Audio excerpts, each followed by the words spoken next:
Hello everyone, it's Fairiekin.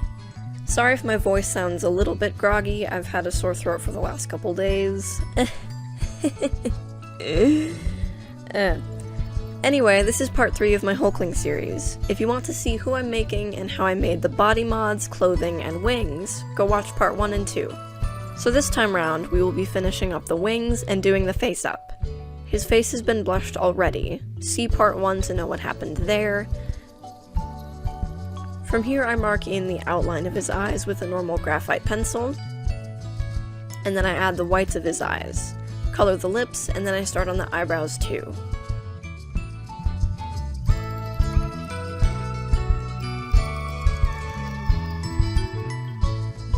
I discussed the facial expression with my customer. She said she wanted him to have a heroic yet relaxed look with a smirk. Which I love! Ow, my throat.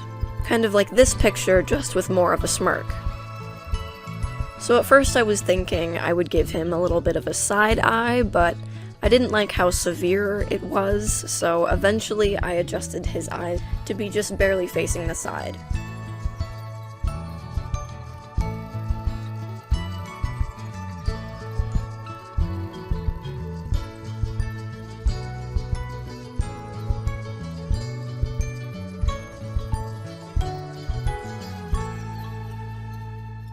As always, I paint the full eye white before I paint on the iris.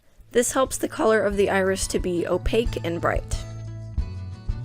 After looking at his face for a while, it seemed kind of bland, but then Jen sent me pictures of Teddy giving us tired gay energy, which is a whole mood. A whole mood, and I noticed the scales on his face. So I added those.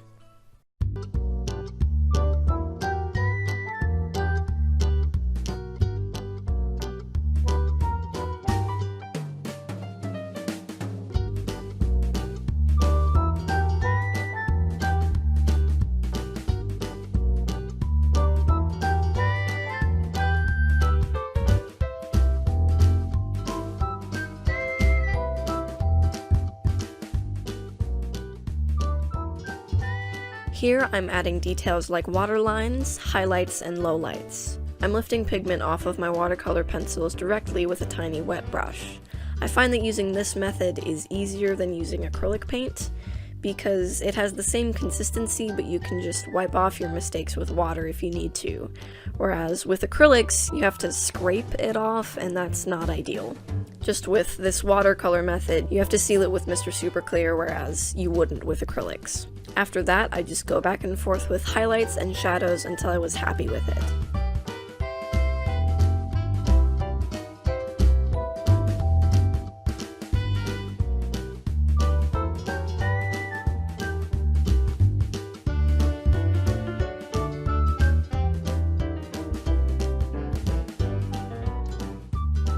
One last detail I add is the catch light in the eye.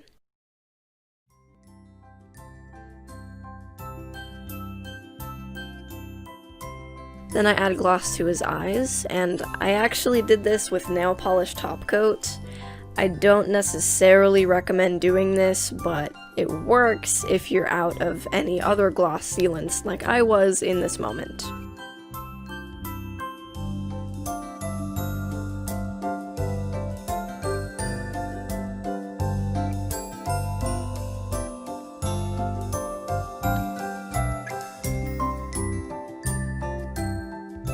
Now we transition to his hair. The last time we addressed his hair, it looked like this, which isn't quite what I want. So first I wanted to add more variation to his hair color. I do this by wetting the end of a watercolor pencil. I deposit the pigment onto a comb with water, and then run it through the hair. It adds some extra pigmentation and gives the hair more definition. I thin out the parts of color that I got a little bit aggressive with more water.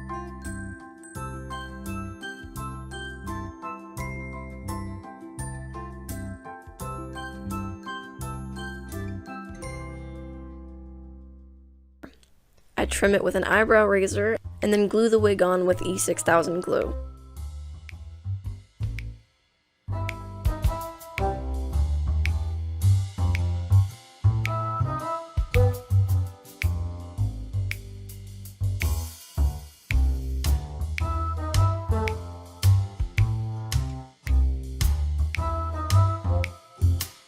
Teddy has a bunch of piercings, and this actually takes me back to my customizing roots. When I first started, I used to do piercings almost constantly. This was one of the first ones I ever did, I'm pretty sure. And while I was looking for that to give an example, I actually found the first Faceup I ever attempted. Of course, I only ever did one side. Foolish! At first, I tried to attach this gauge of wire, but I wasn't able to fit 4 of those, so I added 4 rings of this tiny gauge wire, and then added the cuff on top with the original thicker size.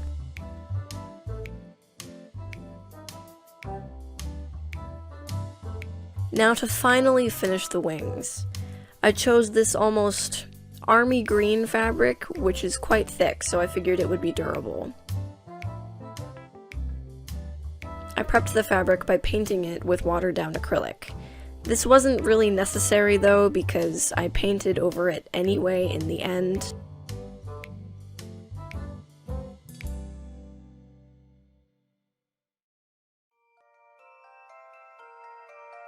I cut out a pattern for the fabric by tracing out the skeleton. I cut 4 of these out, and then I sewed them together, forming a wing pocket, if you will.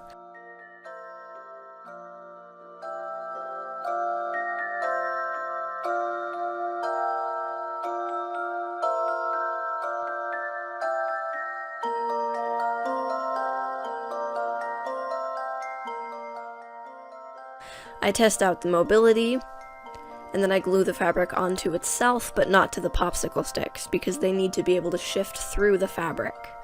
If I glued them to the skeleton itself, it would lose all mobility. I use E6000 glue for this, which was actually a mistake, but I'll talk about that in a little bit.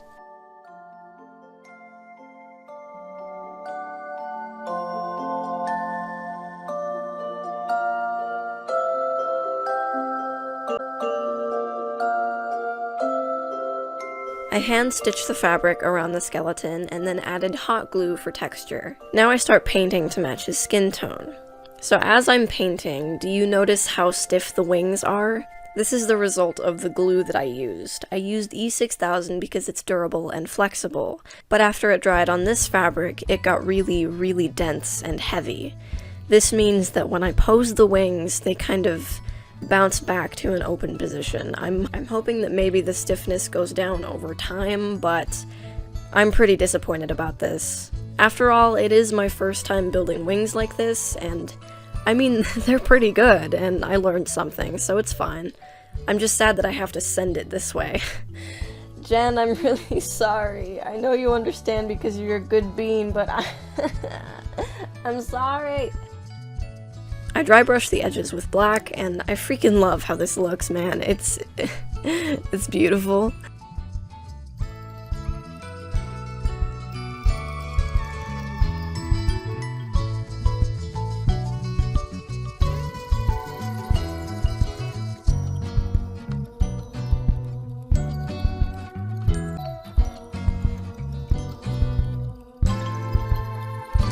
I screw on his wings, and then with a strip of the same black fabric I used for his costume, I glue it onto the hinges to conceal the unsightly bit of chipped paint and gold metal.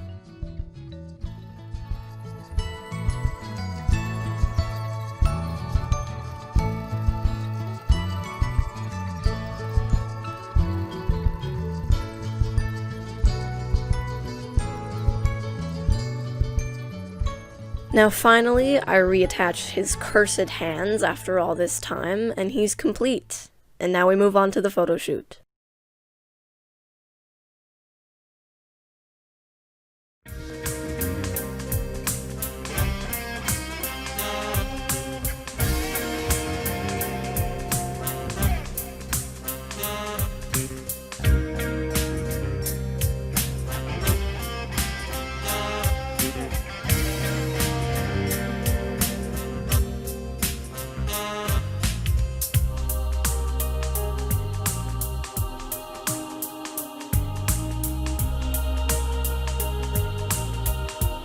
Even though the wings got a little bit goofed at the end, I'm genuinely really happy with how he came out. When I started this project, I wasn't that familiar with the character, but I've started to really genuinely become invested with this storyline, and I gotta say, it's really nice to see a part of the LGBTQ community represented in mainstream media. It feels good. Now we just need a canon asexual character, that's all I ask. Or aromantic, either way, or both! And Jen, my dude, thank you so much. I rarely take commissions because I don't trust anyone, but you, man, you've been a delight to work with. You're so supportive, and I really, really appreciate the connection that we've had over this. Now, there will be a part 4 to this. That video will be showing you how I package him for shipping. He's going all the way to Canada, which I'm super pumped about. It's crazy to think about the fact that my art is going to be in another part of the world. This is madness, and I'm excited about it. Huzzah! The packaging video should be coming out soon. I have to wait until his stand I ordered comes because he kinda heavy. He can't stand on his own. His little knees can't take it. They can't handle the pressure. I'm really excited for my next video. It's something a little bit different. Just a little bit. Nothing too extreme, but it's different. Thank you all so much for joining me on this. I don't know who needs to hear this, but I need someone to know that just because you're a beginner at something doesn't mean that you're bad at that said something. That just means that there is room for you, and there is room for you to grow. I want you to keep doing what makes you feel good on the inside. You're worth that effort. Thank you so much for watching. Bye!